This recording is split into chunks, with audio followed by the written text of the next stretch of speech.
بسم اللہ الرحمن الرحیم الحمد للہ رب العالمین والعاقبۃ للمتقین والصلاة والسلام علی سید الانبیاء والمرسلین وعلی آلہ واصحابہ اجمعین، اما بعد۔ ناظرین و سامعین، السلام علیکم ورحمۃ اللہ تعالی وبرکاتہ۔ فوائد الفوائد، ملفوظات و تعلیمات سلطان المشائخ خواجہ نظام الدین اولیاء محبوب الہی کو پڑھنے کی سعادت حاصل کر رہے ہیں۔ آج چوتھی جلد سے 39ویں مجلس 39 مجلس پڑھنے کی سعادت حاصل کریں گے۔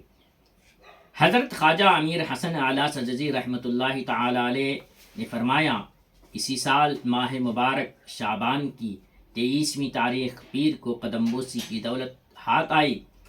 بندے کو مخدوم کے مریدوں میں سے ایک شخص نے دیوگیر دولت آباد میں 3 شش گانی جیتل ایک سکہ دیے تھے اور یہ کہا تھا کہ انہیں مخدوم جہانیہ کی خدمت میں پہنچا دینا اور میرے لیے دعا کو کہنا۔ بندے نے ان کی وصیت کے مطابق یہ 3 جیتل لے جا کر پیش کیے اور کیفیت سنائی۔ خواجہ ذکرہ اللہ بالخیر نے خود اپنے دست مبارک سے وہ 3 جیتل لے کر سامنے رکھ لیے اور اس کے بعد حکایت بیان فرمائی کہ شیخ شہاب الدین سہروردی قدس اللہ سرہ العزیز ایک دفعہ سفر حج سے واپس آئے ہوئے تھے اور اہل بغداد ان کی خدمت میں حاضر تھے۔ ہر ایک نقد اور جنس کی صورت میں کوئی نظر لایا۔ اس درمیان ایک بڑھیا آئی اور اپنی پرانی چادر کی گرہ کھولی اور 1 درم سامنے رکھا۔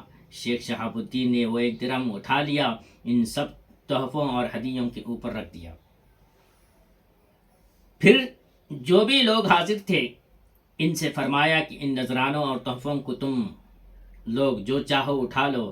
ہر شخص اٹھا اور نقدی اور تھیلی اور اچھا سامان لینے لگا۔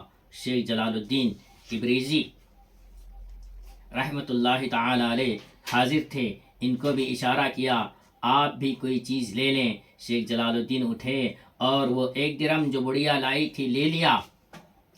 شیخ شہاب الدین نے جب یہ دیکھا تو فرمایا کہ آپ تو سب کچھ لے گئے۔ اس بات پر بندے نے عرض کی، شیخ جلال الدین کیا شہاب الدین کے مرید تھے؟ فرمایا نہیں، وہ شیخ ابو سعید تبریزی کے مرید تھے۔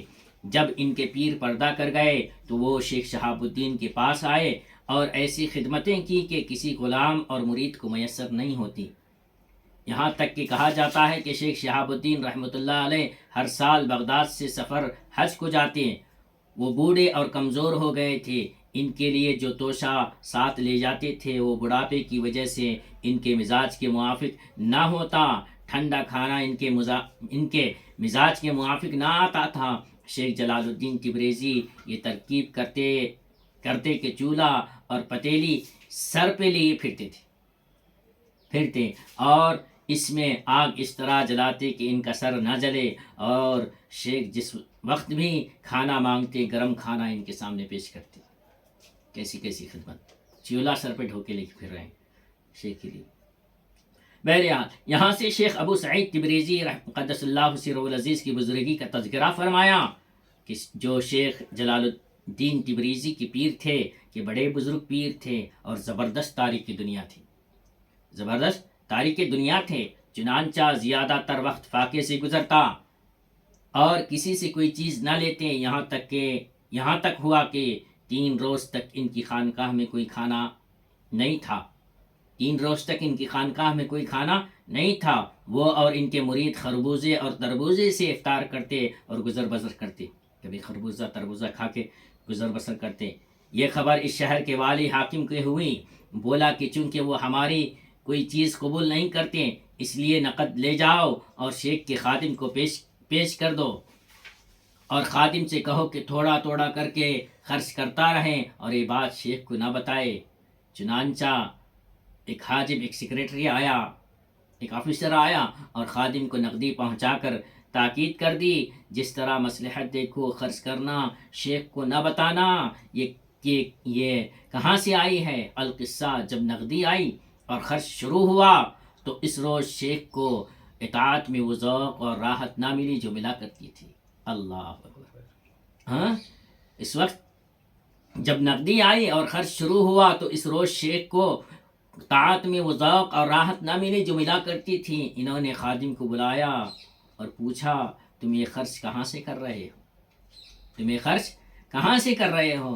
خادم کو چھپانا بننا پڑا، نہیں چھپا سکا، ساری بات کہہ دی۔ شیخ نے فرمایا جو شخص یہ نقدی لایا تھا کیسا آیا تھا اور اس کے قدم کہاں کہاں پہنچے تھے؟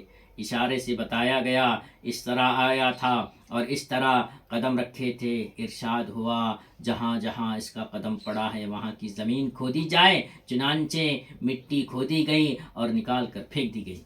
اللہ اکبر۔ پھر اس خادم کو اس نقدی کے ساتھ خانقاہ سے باہر کر دیا گیا۔ دیکھیں اولیاء اللہ کی خودداری۔ بولے حاکم کا مال کھائے، اطاعت و لذت انہیں حاصل نہیں ہوئی تو پوچھتے ہیں کہاں سے لائے؟ بتایا تو جو شخص آیا تھا خانقاہ میں قدم رکھا تھا اس کے قدم کی مٹی بھی باہر پھینک دی اور جس نے وہ نذرانہ حاکم کا قبول کیا تھا اسے بھی خانقاہ سے نکال دیا۔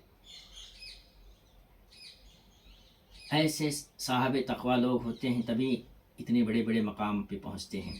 شیخ ابو سعید تبریزی کے ترک کا حال اس طرح بیان فرمایا، مگر ارشاد ہوا شیخ شہاب الدین کے پاس بہت نذرانے آتے تھے، وہ انہیں اسی طرح خرچ بھی کر ڈالتے تھے۔ جب ان کی وفات کا وقت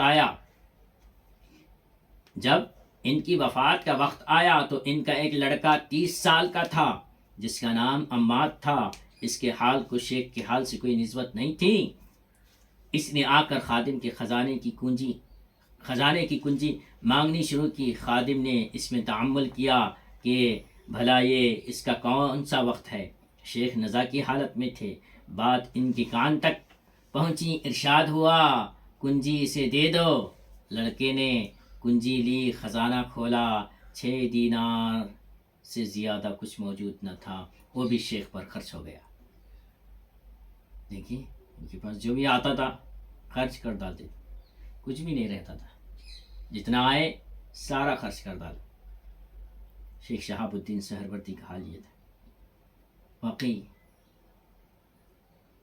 بولے اللہ والوں کا حال یہی ہوتا ہے۔ ان کی تجوری کھولی گئی تو 6 دینار سے زیادہ نہیں ملے۔ اللہ اکبر۔ پھر الحمدللہ یہ ہماری 34 جلد سے 39ویں مجلس ہماری ختم ہوا چاہتی ہے۔ ہم دعا کرتے ہیں کہ ہمیں ان بزرگان دین کے ترک دنیا کا ہمیں بھی حصہ عطا کرے، ہمیں بھی جو ہے دنیا سے بے تعلق ہونے، اللہ سے لو لگانے، اللہ سے اپنا تعلق کو، اپنے ربط کو مضبوط کرنے کی توفیق عطا فرمائے۔ وآخر دعوانا ان الحمدللہ رب العالمین۔ السلام علیکم ورحمۃ اللہ تعالی وبرکاتہ۔